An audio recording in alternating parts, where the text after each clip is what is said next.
Oh, Yeah, I can't see any like live okay. comments or things like that. Okay, no But worries. yeah, I'm pull putting any them up on on the screen. Yeah. Yeah. So she says, "Oh, that's a great idea. I like the idea of different approaches for each release until you have built everything." Yeah. Mellow Mhm. Miko says, "Yeah, for sure. Not trying to do all at once is a great IMO. Oh, Yeah. great in my opinion." Yeah, because it's too overwhelming, and then you miss things as well. And I'm just always the big fan of like, it's okay, we can slow down. We can, and those that work with me, I don't. Sometimes there's people from I have a membership, and then I have a coaching program, and I've sent this to them as well. So there might be people on here already like, we know Atlanta, you bang on about this all the time. But I always tell the artists that I coach, actually, I'm a really big fan of spreading releases out. Give yourself more time. I know there's a lot of people online who talk about you need to release a song every single month. But often I say, actually, you need to really look at, can you physically do that? And can you do that to an extremely good standard where it won't affect the kind of content you're putting out and the quality of it? It won't affect your messaging, and it won't affect the relationship you're building with your audience. And something that I just want to highlight super quick is you fall into a slight danger if you really condense how often you are selling and promoting to your audience, because the more and more you do that over time, your audience are going to build up sales fatigue. And then if they get sales fatigue from you, they're going to start switching off, and then your engagement's going to go down. So actually giving yourself more time in between releases to rebuild that rapport with your relationships, with your audiences, and building the trust where you're not selling or promoting anything will give your audience a chance to bond with you again. And then they'll understand like, oh, okay, you're not just in it to sell and promote. Every time you show up, you're actually like, you're here for us. And I always say like audience first. So yeah, when people are kind of in this race, always to be like, we need to put more out. I just think, okay, not 100% against it, but you need to make sure that you are really nurturing your audience as much as possible and not overselling, because otherwise you will reinforce the belief that, oh, every time I see this person on my For You page, they only promote and sell. Yeah. So yeah, have a little awareness about that. Okay, I have a question, and then I'm gonna pull these two questions from the chat. But yeah, question for you is in regards to your statement about doing a little bit of everything that a label would do. Should that focus be towards one record in particular, like month by month you take in a different approach, whether it's sync, radio, etc., digital marketing, or should that be you take one record per each different approach? I like your thinking. Yeah. Okay. So the way I would always view it, and this is also probably why that 12-year plan is not 12-year plan, 12-month plan is probably good, is because if you have laid it all out in front of you, let's say you've got a collection of 4 songs, so an EP to start with. So, and then maybe you're working on your next 4 in the background. But ideally what you want to do is a little bit of A&R process and look at each individual track and be like, okay, which of the 4 is probably the strongest contender for sync in terms of, is this the most syncable? And maybe track 3 is probably going to do the best at radio. Maybe track 4 probably has the best chance on social media. You're just doing your best sort of guesstimation of this. And it doesn't have to be completely rigid, but I just think so you can then put a main target and focus on every single release rather than putting an overall focus of, well, I just want to build my audience. It's like, okay, but do you want to build your audience or build your career? And having that holistic view always, especially if it's just you doing it, you need time to nurture each individual bucket that creates your artist career. So if you're constantly like, I just need to build audience, yes, that is one of your biggest leverages. But what if you've got a song that's like incredible for sync and you're just not spending time nurturing that part and you've just let that go? I think it's always smart to be like, oh, actually, what else are we missing? Whilst we're looking over in this direction, what else are we ignoring? So I would usually say, look at it as like your entire campaign, and all of it are building blocks, because you might do 2 EPs over the next maybe year or 18 months, but all of it is building blocks to just growing your career. That's all it is.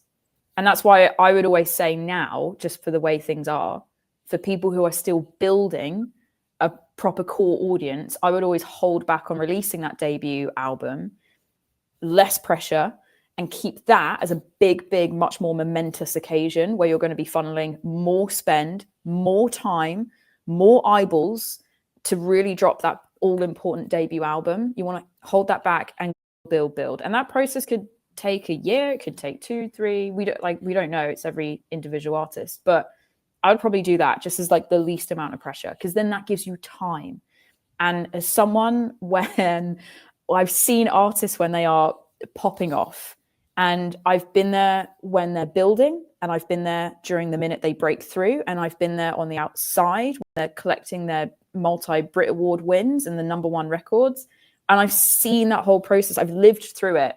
And one thing I will always say is when the ball of momentum starts rolling, it's only going to get bigger and faster and bigger and faster. And then you're going to wish back to the times when no one really knew who you were and you had time and space to experiment and play with things. Because when it gets going, it is running at like 150 miles an hour and your feet do not touch the floor for years. These campaigns go on for so long and it is so insanely all-consuming.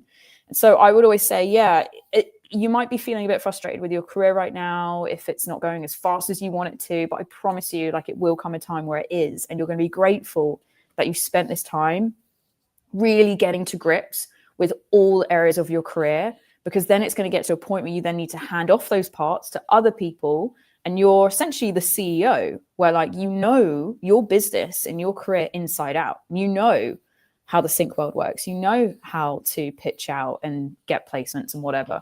And so that's why I also recommend looking at it single by single, step by step. Love it. That makes a lot of sense. Just great. Like, it's a great way to look at your blueprint for your music. Like, yes. For sure. But okay. From YouTube, what are the areas you recommend we focus on in the beginning, i.e. radio, sync, social media, etc.? Mm-hmm. Yeah. So the beginning, building up from nothing. So someone who also built up from nothing, this might not come as a surprise, but I would say from the beginning, the easiest, fastest, cheapest way is social media. Sync you don't necessarily need an audience to get sync. It's more like sync is more based in the TV and film industry. So they just want the best piece of music for the best piece of TV or film that they've got going. They're not that fussed about your numbers. Whereas radio probably is as well. Now, the difficult thing with radio is that you're going to be up against, the majority of them are going to be major record labels who you're up against. And to get on radio, and this isn't for, say, like BBC Introducing, or you've got things like Amazing Radio, like an internet radio anyone can upload to. Those are like the smaller kind of champion radios. But if you really want to crush it at radio, that would come a lot later, because you need to build your story. The reason why you need to do that is because you're then going to hire a radio plugger, and you're also later on will hire a press plugger, and you're going to pay them their fee regardless if they get you a placement or not. But to up your chances of securing the placement, you need back to the leverage. So they then go in and they're going to pitch it at radio, and they're going to be like, oh, this artist has got X amount of fans, they're playing these shows, they're supporting this artist, they've got these many streams. And so I'd say radio and press, and maybe a little bit later. So I would start with social media. If you are interested in sync, you can start also as soon as possible as well. But the main thing is, I would say social media, probably just because it unlocks so many more opportunities as someone who's doing it and still does it. There's a handful of questions in the chat now. Okay, let's rip it. I think this has just turned into a Q&A session. This is great, though. I'm here for it. I had some questions, but let's just get go for it. What do you think about Spotify taking down any artist's music?